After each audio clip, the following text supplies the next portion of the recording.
gërëm ñëpp ci ànd bi nga xam ne ngi wéy di ko ànd ak les programmes de Feeling Dakar TV ñu leen jaajëfalaat bu baax en tout cas di leen gërëm di leen sant ñu jàllaat ci beneen actualité saa mu soxal li nga xam ne rek moo di mbirum kii di Azoura Fall ci ay xibaar nag ñu ngi doon ko jàllale fan yëpp ñu génn ñenn sax génn di démentir moom Azoura Fall mooy suñu sukkandikoo ci information yi mooy procureur dafa santaane daal ñu daal di ko déglu ginnaaw bi ñu dàqee Bassirou Kébé ay kàddu yoo xam ne yëkkati woon na ko ci ab live moom nag démb jot na amal sax ab apparition di jéggalu ci par rapport ak kàddu yooyu mu jàpp ne yëkkati na ko te mu jàpp ne am na ñu mu blessé yu mel mi ngi jégalu bu baax a baax waaye actuellement ñi nga xam ñoo di takk der yi moom ñu ngi koy wër. waaw démb maa ngi nekkoon ak Ousmane Sarr ci saa si sax la ko yónnee benn audio avant sax xam naa après la def loolu. parce que tamit li ci am solo rek mooy. fii moom loo fi mën a def. parce que mën nga am lu la naqari mais nga mesurer bu la wóoree mënoo maîtriser sa bopp am na loo xam ne nii da nga cay génn. te it wax dëgg yàlla am li ma ko wax rek moom war na bu dee bëgg na Ousmane Sonko te muy dëgg ci moom war na ko dimbale ci boppam bañ di dugg ci yenn yoo xam ne dana tax ñu di la ci xeeb wala dara. benn bi moom démb biñ ko waxee ci saa si jotaay bi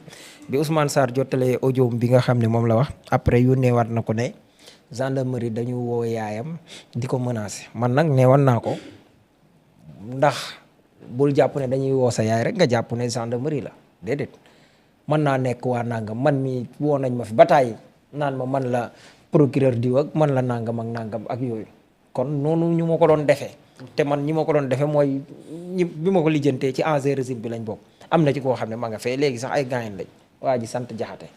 def na ko fi Ngoone Saaliw def ko fi Clédor Sène def ko fi ñeneen ak ñeneen bi mu ñëwee ci man ma ne ko nag na nga fexe ba génne ko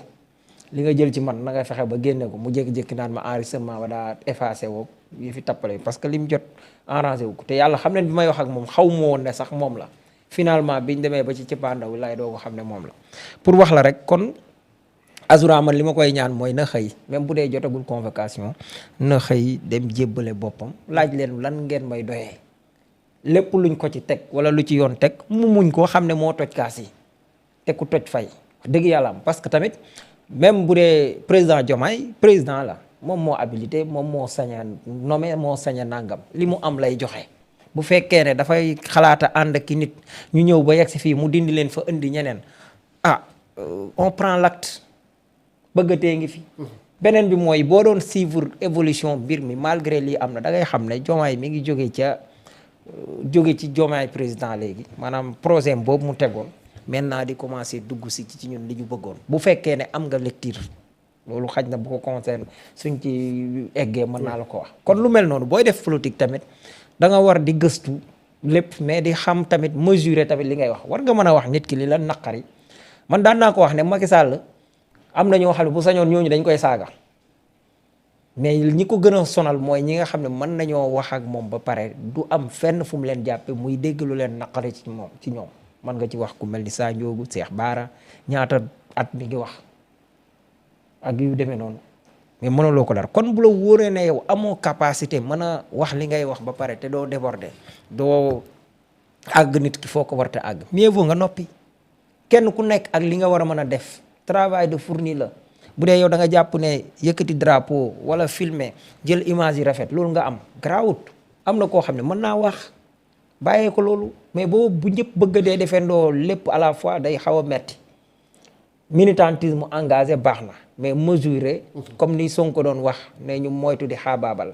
parce que nit la mais dafa am njaboot dafa am ndey am baay ami bokk tey li nga koy wax war nga fexe ba mu yem ci moom nga xam ne ci moom lay yem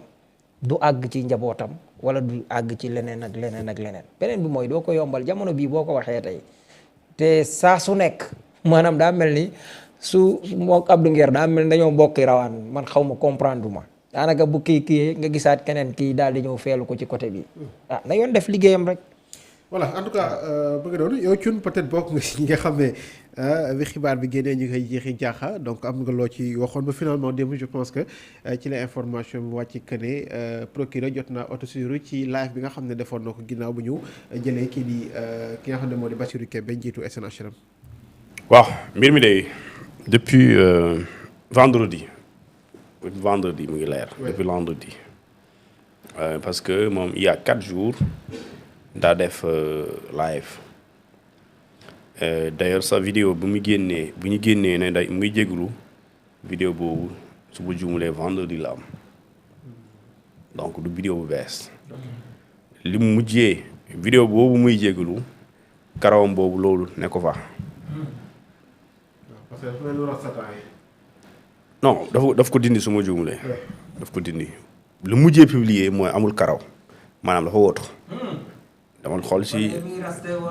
léegi bu muy def vidéo di wax di live bi wax ci Diomaye daa defoon rasta yooyu le lendemain su ma juumulee ci la def vidéo pour jégalu vidéo boobu matul 2 minutes su ma juumulee ci jégalu boobu léegi Azoura moom il faut mu am conseil bi mooy nit mun nga am lu la métti waaye nga am retenu booy wax parce que yow li ngay wax soo ci jéggee baat ki ngay waxal du moom mooy ñëw di la dóor dañ koy dóorale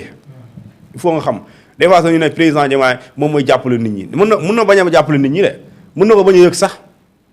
mais parce que ki nga xam dafa am koo xamante ni loolu mooy liggéeyam procureur dañ ko ne sëñ bi ndooy yow yaa fi nekk procureur de la république yow fexeel ba société bi daal xoolal ku violé yoon jàppal kon moom am na ay ndawam ñoo xamante ñoom ñoo fi nekk di ko wëral kii violé yoon kooku kon boo defee loo xamante dafa jàdd te ça xam nga ça da nga naan grande identité dama ne tous les gros comptes sur les réseaux sociaux ils sont connus tous les gros comptes fii ko fi am réseau social fii ñu xam ne yow influence bi bëri na tuuti na ngay def laay nga xam ko yëgoo ko nga yëg ko tinoo ko am na ku lay seetaan koo xamante ni soo dérapé ñu woo la waaw lu tax ngay def laay nga jékki-jékki ngir sa enregistrement feneen le temps bi ngay wax sóoraale woo ko donc kon da nga xam kan moo lay seetaan te nit mën na lay seetaan nga am 10 nit nekk di seetaan fekk 100 ñu ngi lay seetaan parce que say soo nekkee di nga def ko haut-parleur mbooloo boobu nekk fa du la déglu léegi lan moo la wax ci mbooloo ba ñaata nit ñoo fa nekk na nga ko xam nga ko donc kon li ngay wax am nga droit wax mer nga parce que dañoo wàccee kii Bassirou Kébé neexul la ok sentiment la mais dafa am manière boo koy waxee c'est-à-dire que am man gis naa ci ñoo xamante ne wan nañ Diomaye le fait que nga changé Bassirou Kébé ànduñu si neexuñu te mënoo leen si topp parce que saagawuñu xasuñu gëdduñu et loolu léegi nag soo xastee wala nga def outrage à l'autorité dañ lay jàpp nekkal ku la neex dañ lay jàpp sëñ bi amul Azoura amul proche de Ousmane Sonko dañ lay jàpp parce que yoon bi waxul quand tu es proche de Ousmane Sonko même bu dee du yoon dañ lay bàyyi loolu amul kon Azoura même boo nekkee militant de Pastef président bi aussi vraiment il faut ñu respecter ko respecter président bi mooy waxuñu da wax sa xalaat loolu amul benn rapport ak respecter président mais xotti ormaam loolu vraiment àndul ci cër nekkal Pastef APR kenn waru ko def su ko nit defee ñu woo ko bu ko Azoura aussi dañ ko war a woo moo tax vraiment bon je sais pas ndax jot na convocation la jot